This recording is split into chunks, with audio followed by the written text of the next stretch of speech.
Halo sahabat tani, kali ini kami akan mengulas tentang pupuk MKP sama pupuk Gandasil B. Karena di grup pertanian ada yang bertanya apakah boleh antara pupuk MKP dengan pupuk Gandasil B itu dicampur.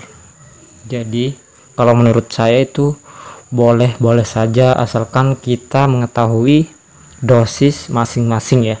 Jadi kalau tidak kelebihan dosis maka tanaman kita tidak akan terjadi apa-apa atau berakibat fatal ya. Dan mengetahui pada masa apakah tanaman kita harus dikasih pupuk MKP dan pupuk Gandasil B. Jadi dosis kita harus tahu dulu dosis yang ada dalam kandungan Gandasil B. Jadi dosis Gandasil B adalah sebanyak 10-30 gram dalam 10 liter air. Jadi dosisnya adalah 30 gram dalam itu yang paling tinggi dalam 10 liter air. Jadi kalau 16 liter jadi cukup sekitar 40 gram ya. Cukup 40 gram saja dalam 16 liter, atau bisa menggunakan yang 30 gram saja karena dosis yang paling rendah adalah 10 gram dalam setiap 8-10 hari sekali. Nah, sekarang beralih pada pupuk MKP. Jadi dosisnya ini seandainya pada tanaman cabai dengan takaran 3-6 sendok makan per tangki semprot. Jadi kalau tangki 16 liter cukup menggunakan 3 sendok atau 6 sendok. Ini adalah dosis MKP ya. Dan selanjutnya adalah kandungan masing-masing pada produk pupuk MKP dan pupuk Gandasil B. Nah, sekarang kita harus tahu kandungan yang dimiliki Gandasil B dan MKP. Jadi yang pertama, kandungan pupuk MKP adalah fosfor. Ini adalah fosfat atau fosfor. Pada MKP ini adalah sebesar 52%. Jadi potasiumnya 34%. Potasium atau kalium yang dikandung oleh pupuk MKP ini adalah 34%.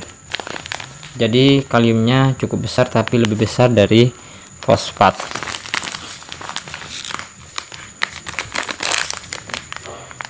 Nah, kalau pupuk Gandasil B ini ada kandungan nitrogennya, jadi kandungan nitrogennya 6%, fosfor 20%, kalium 30%.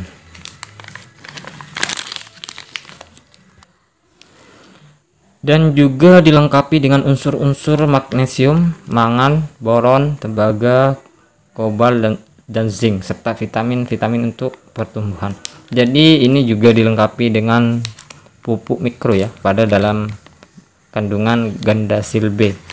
Jadi kita harus tahu perbandingan antara fosfat atau fosfor ini adalah 52% dan dalam kandungan Gandasil B 20%, kaliumnya 30%, dan di MKP kaliumnya 34%. Jadi kalau kita total semuanya hanya kalau dicampur adukan menjadi 64% ya.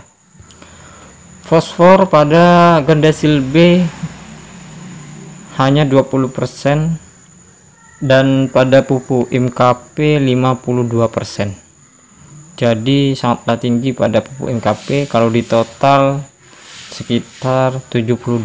Jadi sangat besar. Jadi bagaimana dosisnya untuk mencampur antara Gandasil B dan MKP ya, dan kapan waktunya yang tepat.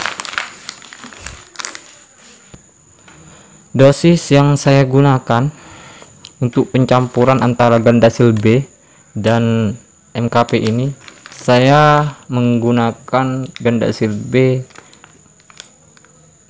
menggunakan takaran 1 sendok saja ya dalam per tangki, dan untuk MKP karena dosis paling tinggi dalam tangki 16 liter 6 sendok, maka saya menggunakan 3 sendok untuk campuran MKP dan Gandasil B. Jadi antara fosfat dan kalium itu sama-sama tinggi. Dan kapankah waktunya menggunakan pupuk MKP dengan Gandasil B? Jadi yang tepat waktunya untuk menggunakan Gandasil B ini adalah pada waktu masa generatif ya, hampir memasuki masa generatif. Jadi sangatlah cocok di masa memasuki masa generatif atau masa pembungaan,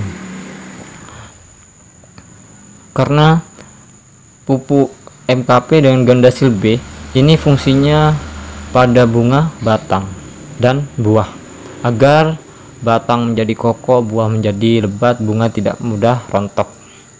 Nah, inilah pencampuran antara pupuk MKP dengan Gandasil B. Jadi menurut saya tidak masalah kalau pupuk MKP dengan dicampur dengan Gandasil B.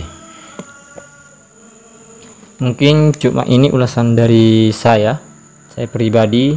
Mungkin ada kesalahpahaman dalam wacana ini, tulislah di komentar di bawah ini, karena saya hanya menginformasikan apa yang sudah pernah dilakukan saya dan hasilnya pun sangatlah memuaskan. Semoga bermanfaat bagi para petani yang lain. Wassalam.